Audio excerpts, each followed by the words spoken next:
Hey everyone, welcome back for another video. If you're new here, my name is Tonya, and today we're going to be talking about the 9 books that I read in the month of January.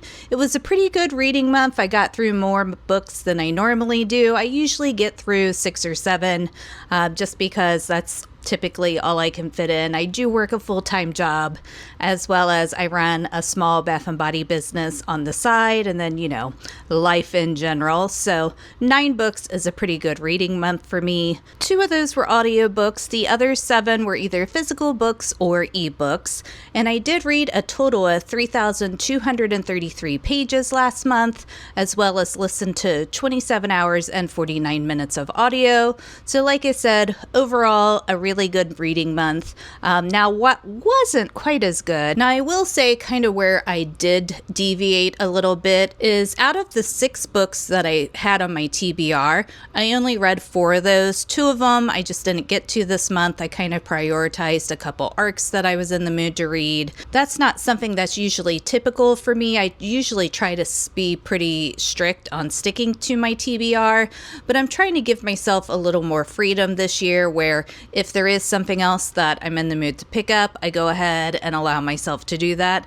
I am sometimes a pretty rigid person who likes a lot of structure, so I like the ability to check things off, but reading is supposed to be for fun, so I'm trying to loosen up a little bit, and if there's something else that I'm in the mood for, allowing myself that option to pick it up. So now that we got all the kind of stats out of the way, grab yourself a cozy drink, sit back, get comfy, and let's talk about the books I read this month. So the first audiobook that we're going to talk about is The Serpent and the Wings of Night by Carissa Broadbent, and this one's definitely been on my radar for a while, and January was the month where I decided to go ahead and listen to it, and I thought this was a great book. I gave it 4 stars, and it was the first book that I've read by Carissa Broadbent, so I can't really speak to her other works, but this one I really did enjoy. It was an interesting take on a vampire romantasy. What I really liked about it is just that there was a lot of discussion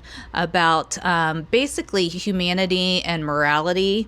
If you're not familiar with this book, we're following a young woman named Oriah, and she was rescued, and I say rescued with quotation marks because she was found as a child by a vampire king, and he took her back with him to his realm and raised her.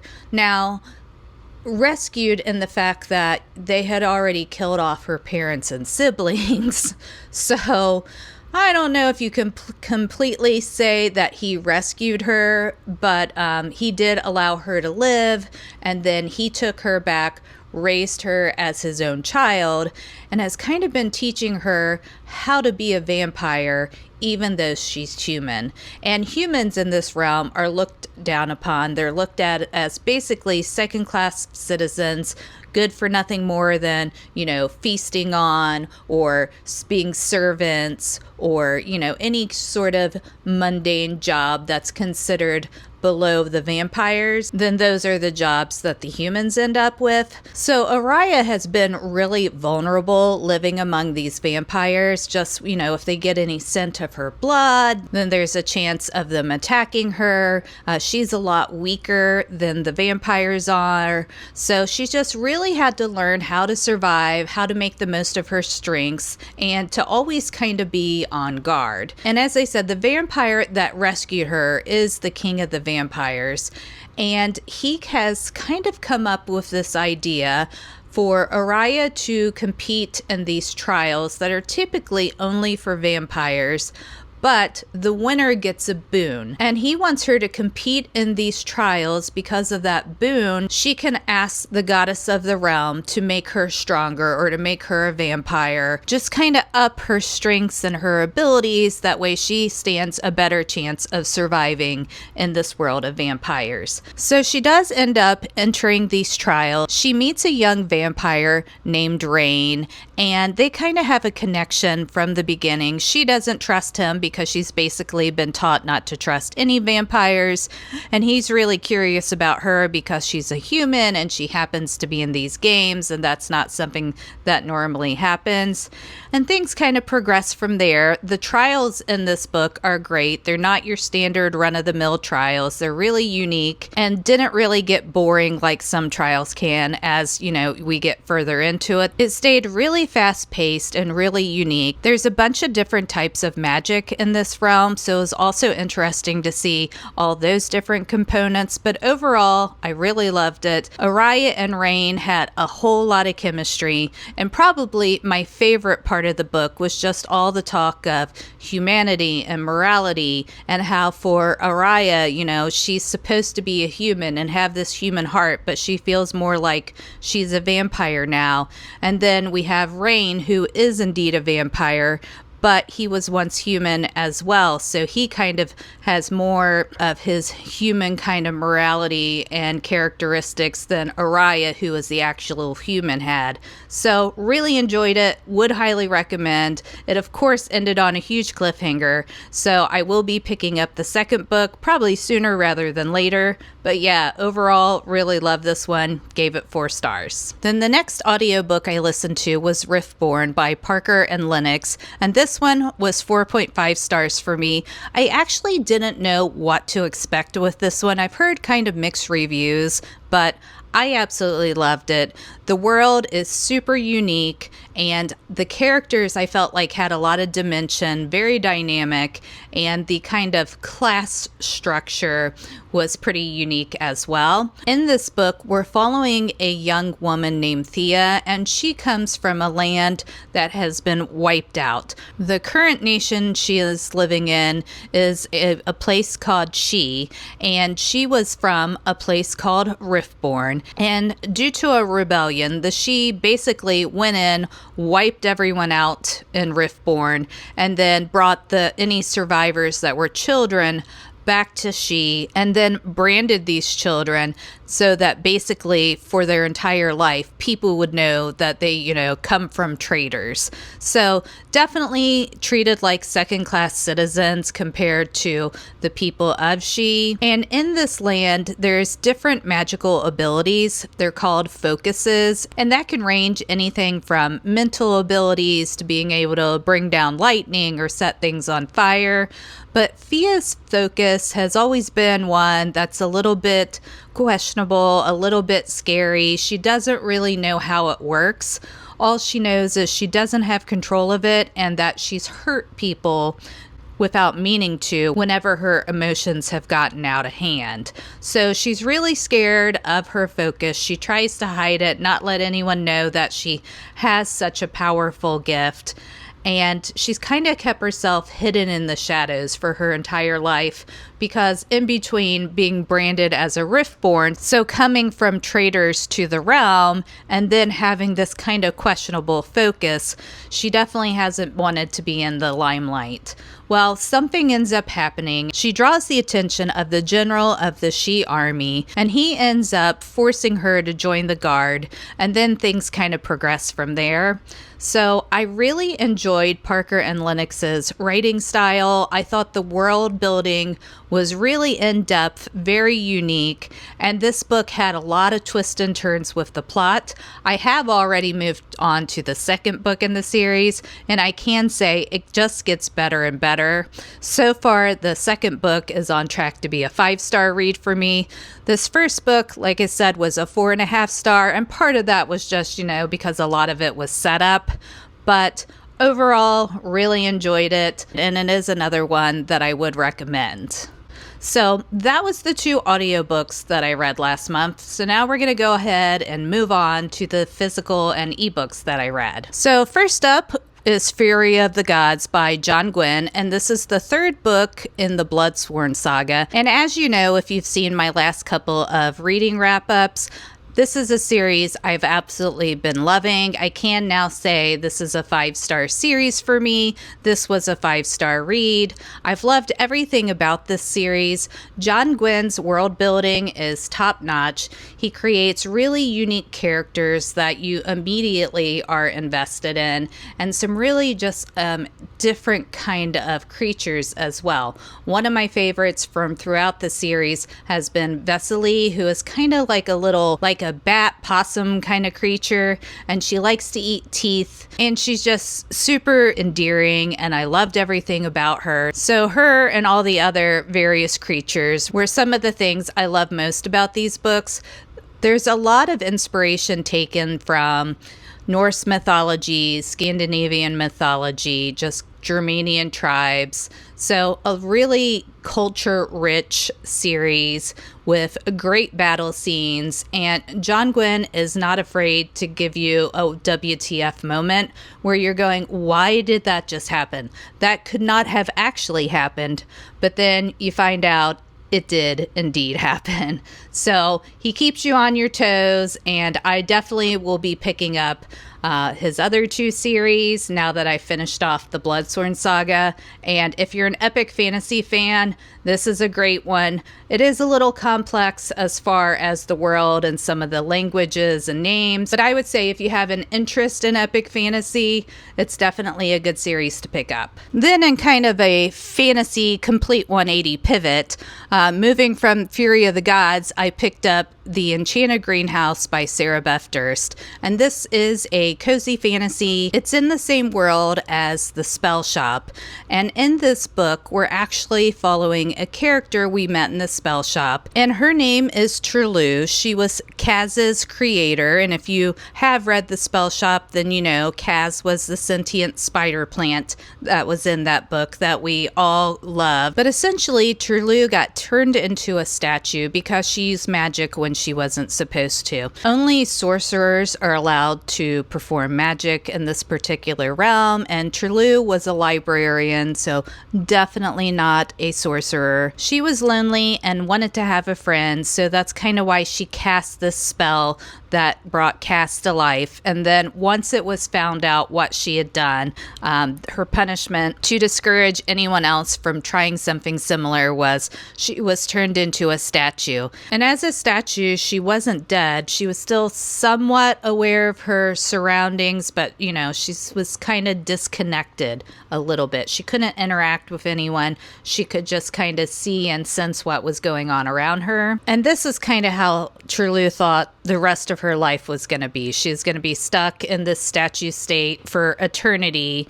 But when we start The Enchanted Greenhouse, it's at a point where Trulu is waking up. She doesn't know where she is or how she got there. And once she kind of takes a look at her surroundings, she realizes she's out in the woods in a snowstorm. So she has to get somewhere in order to survive and try to figure out who released her from the spell. So she ends up finding this massive greenhouse in the woods. She goes in it to get warm, and she ends up running into a gardener named Yarrow, which fitting that a gardener would be named Yarrow after the flower, I am assuming. And he's really excited when he first meets Trulu, but then when he finds out she's not a sorcerer, then he's not quite as excited, and things kind of just progress from there. He's just kind of tolerating her until he figures out that she may actually be able to help save the greenhouses because they are failing. They're starting to shut down. The previous sorcerer's magic who created the greenhouses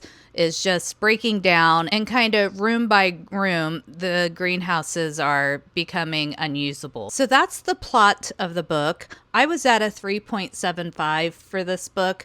I really did enjoy it. It was a little slow paced for me. That's kind of the thing with cozy fantasy. They're not high stakes. It's more about the vibes and the feel good feelings.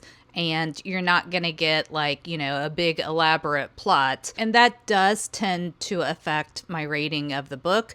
Now, The Spell Shop, I was at a 4.0. I felt like that one moved a little bit quicker and held my interest a little better than The Enchanted Greenhouse did.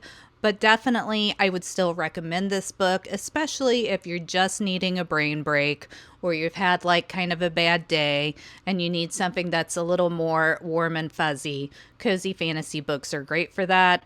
And Sarah Beth Durst has really hope-filled writing, so if you are down, there's a lot of talk in this one about not doing things alone, doing things together, kind of being each other's support team. And we can all use that with the current state of the world, I think. Yeah, so this is definitely a good one to pick up if you just need a little hope in your life. Then the next book I picked up was Hollow, and this is by Carolyn Peckham and Susan Valenti. They are the authors of the Zodiac Academy series.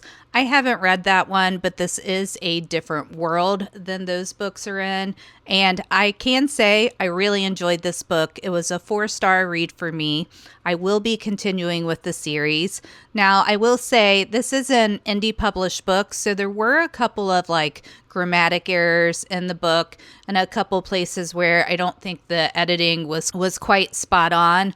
But the vibes of the book and the overall story definitely made up for that. So this book definitely ticked a lot of the boxes that I typically like in a book. It was an enemies to lovers trope, which that's probably one of my more favorite tropes. It can be done poorly, but if it's done right, it's a really fun trope. There was a lot of great banter, a dark, mystical, enchanted forest, which I love me a good atmospheric gothic kind of feel. And then there was also spirit guardians or spirit animal guardians that lived within this forest. So in this book, we're following a young human woman named Ferris, and she has been preparing to try and get herself into the Great Hunt, which the Great Hunt is a competition that takes place every 50 years where human and fae alike can go into the forest and try to capture a token from the various different spirit animals that are in the forest. And if you get all of the tokens, then the forest will give you a boon of your choice. And Ferris wants to get in there because the forest has taken something away from her, and she essentially wants to win the Great Hunt to get it back. Now, in this particular realm, there are humans and faes, and they do not get along well together. The fae see themselves as superior, and they look down on the humans. And this particular forest where the Great Hunt takes place has basically become infected.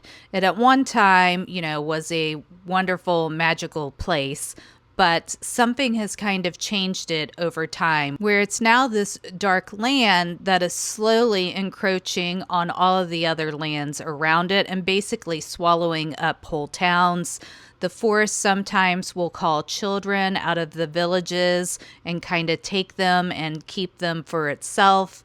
The fae will volunteer human children to be taken into the forest so that the fae children are kept safe and they use the human children as basically kind of a sacrifice. And for all of these reasons, Ferris has kind of taken it upon herself that she has decided she needs to go into the Great Hunt, win the boon, and essentially get back what the forest has taken from her. Then once Ferris gets into the forest, she ends up meeting this dark and brooding fae warrior who, through a series of events, they end up working together to try to get all the tokens. And, kind of things ensue from there. So if you are someone who does like that enemies to lovers trope, touch her and die kind of feel, along with great banter and kind of a gothic atmospheric setting, then definitely give this one a shot. Then next up, I read Red City by Marie Lu, and this one is an urban fantasy, and urban fantasies, quite honestly, are hit and miss for me, but I thought this one was done really well. The book is set in modern day Los Angeles, but Marie Lu did a good job of not putting in too many social media references or too much slang that could date the book. So I did enjoy that. That's the problem I have with a lot of urban fantasies is if they're, using a bunch of slang or there's, lots of social media references, things like that, then it kind of takes me out of the book. But this book didn't really have any of that. It is a Romeo and Juliet retelling, and I would say this is more of a fantasy than a romantasy. It does have a romance subplot, but the fantasy portion is the bigger part of the plot. And I gave this one 4 stars. What kept it from being a 5-star for me was it was a little slow for me as we were getting to know our 2 main characters. We meet them as children, and our female main character's name is Sam, and our male main character's name is Ari, and they come from completely different backgrounds, but they meet in school and form this connection that follows them all the way up through graduation. So in this particular world, the magic system is based on alchemy. So it's very scientific, very based in a certain formula or knowing how different kind of elements are made up so that, you can see how you can manipulate them. And basically, the people who can perform alchemy, it's based on the strength of their soul and kind of the way their brain works, like if they can actually see these different connections or not. And the people that can perform alchemy are usually found to be in criminal organizations. There was an alchemist who created a substance called sand. It can enhance your alchemical powers and abilities, along with kind of just making the more average person like a better version of themselves. And they don't talk about it much in this book, but I get the feeling as we go into further books, we're going to find out that sand has some drawbacks. There's kind of touch on that, but there's not a lot of talk about the negative effects of sand. So I'm kind of looking forward to seeing how that develops in later books. But in Los Angeles, where this particular book takes place, there are 2 major alchemy kind of crime families. And Sam ends up working for one, and Ari ends up working for the other. And they are separated from each other for years and years, and neither one of them knows that the other one is working for these rival alchemy organizations. But, as things progress, they end up meeting back up and kind of the, S hits the fan, and they become reconnected, and lots of terrible things go down. But Sam and Ari both are definitely on the morally gray scale, and a lot of the characters in this book definitely are on that same scale. I mean, you're dealing with individuals who are in criminal organizations, and it's basically their rival gangs. And, those gangs try to take each other out. They try to hurt one another. So Sam and Ari both end up with blood on their hands in various different ways. But if you do enjoy a morally gray character that has a bunch of layers, then I think you'll definitely like this book. Now, if you're looking for anything that's a little more romance heavy or a happily ever after kind of ending, you're not going to get that from this book. There's not a lot of warm, fuzzy moments that are present, but it's definitely an intriguing story. I found Marie Lu's description of, the people working alchemy and the different alchemical battles to be very lyrical, very interesting. And that was one of my favorite parts of the book. Just you could almost picture, like the thought bubble coming up above the characters' heads while they work out how to solve this problem. Or, they're using like a solid wall and they have to work out how to change that so they can shove a person inside of it or whatever it is that, they're trying to do. I thought all of those moments were great in the book. Just as I said, I felt like the pacing was a little bit off. I'm assuming that won't be the case for books to come, but definitely a unique magic system, and I really enjoyed this one. Then next up, we're going to talk about The Crown of War and Shadows by J.R. Ward, and this was one of the arcs that I had, and it comes out, I believe, the end of February, but I'll put the date on the screen here once I confirm it. And this book was a 3-star for me. I thought the concept of the book and the world that it was set in was really unique. I really enjoyed that part of it. And our female main character, Sorrel, and our male main character, Merc, had really great chemistry together. What kind of took me out of this book and made me rate it a 3 instead of something higher was it was a little bit, I don't know if you would necessarily call it an unreliable narrator, but essentially we learned a lot of things about Sorrel and Merc, and we, go through the story thinking these things are true, seeing where they could deviate slightly. But we basically have a good feel for our characters, know the path they're on. Then when we get near the end of the book, a lot of that has changed, and it a little bit had the feeling of, oh, well, you remember all that stuff we told you and the background story we gave you?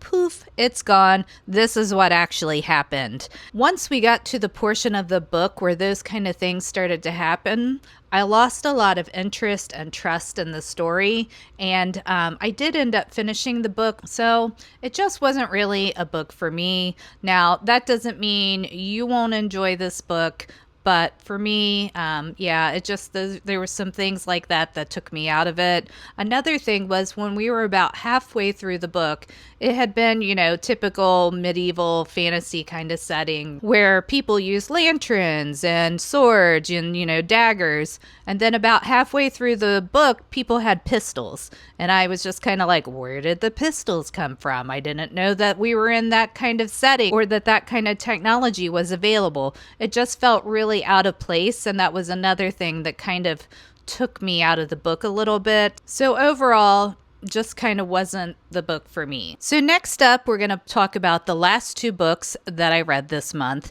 and they were both from the Ashen series by Demi Winters. And if you've been listening to my reading wrap-ups the last few months, then you will know I have absolutely loved this series. The Road of Bones, which is the first book in the series, was a surprise 5-star read for me. I don't know quite what I was expecting when I went into the series.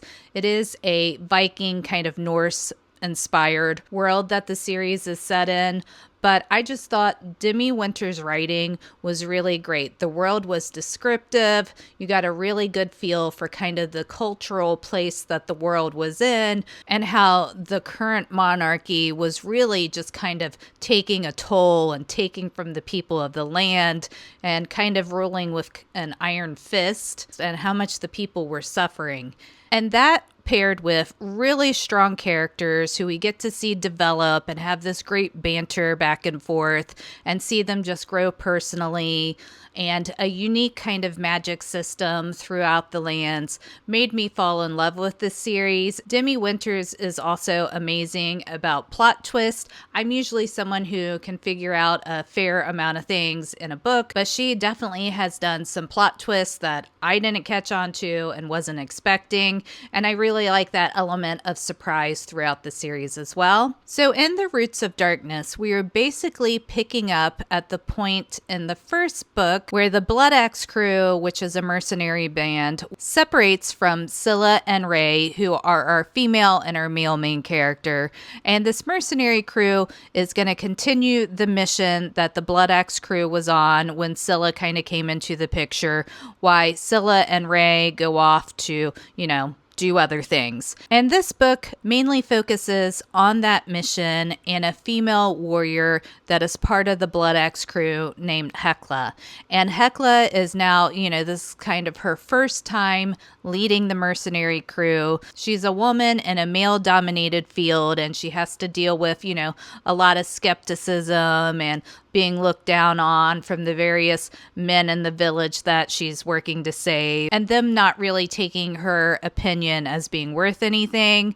So she's dealing with all that while they're trying to finish this job and save this village. And Hecla's had a very rough past. And a lot of the focus of this novella, besides the mission that they are currently on, is Hecla kind of learning to let people back into her life, learning that she can love people, she can open herself up, she doesn't have to be so hard and rigid. And I really appreciated the journey that she went on, and that reminder of that when you see someone, you never know what their past is and you never know what they've gone through. So, great little novella. I would suggest that you read this novella after you read the first 2 books in the series. Otherwise, you won't really get the context of what is going on. I would also suggest that you read the novella before you read Dawn of the North, which is the 3rd book in the series, because I think it added a lot of great context for that book as well. And I did end up giving The Roots of Darkness 4 stars, and most of that was just based on the fact that it was a novella, so we only got so much time with our characters in it and so much time with the story. I really enjoyed it. I just didn't quite spend enough time in it for it to be like a 5-star read for me. Now, that being said, I finished up The Roots of Darkness and then immediately read Dawn of the North, and that one was a 5-star read for me. I absolutely loved it. As the books go on, we get more point of views. In the first book, we were mainly getting Scylla's point of view and Ray's point of view, but as the series has progressed, there's been additional point of views added, one of those being Saga, who is Scylla's sister. And I have to say, in this 3rd book, Saga and her love interest, Cass, stole the show for me. I absolutely loved both of those characters. Now, don't get me wrong, I still enjoyed reading about Scylla and Ray and their relationship and the way that Scylla was continuing to fight and grow and come into her own. But something about Saga and the different situations she found herself in and finding her strength and her relationship with Cass and their amazing banter that they had just kind of stole the show for me. And I found myself as I was reading the book, even though I enjoyed all of the characters' points of view, anytime it was a chapter that wasn't Saga's point of view or didn't have Cass in it, I wanted to hurry and get back to their chapters just because they had such interesting growth and such a great relationship developing in between them. I thought it added a lot to the series. And yeah, right now they are at the top of my favorites list in the series. I hope we get to see a lot more of them in the books that are coming up. But if you are a romantasy reader, then I would highly suggest this series. It still has a great plot. It still has great world building, but the character connections are also top notch. So definitely, if you haven't read the Ashen series, put it on your list. I don't think you'll be disappointed. I know I haven't been. So that is the 9 books that I read in January. Thank you so much for hanging out with me while we chatted about these books. If you've read any of these books, let me know down below in the description box what you thought of them, or whatever your favorite read that you had in January was.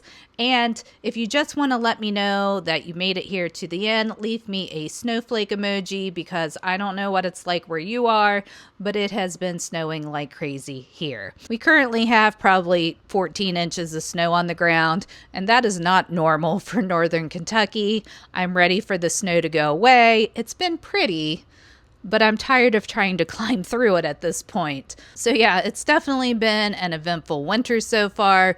Can't wait for spring to get here. So thanks again for hanging out with me. Take care, keep reading, and I'll catch you in my next video. Bye.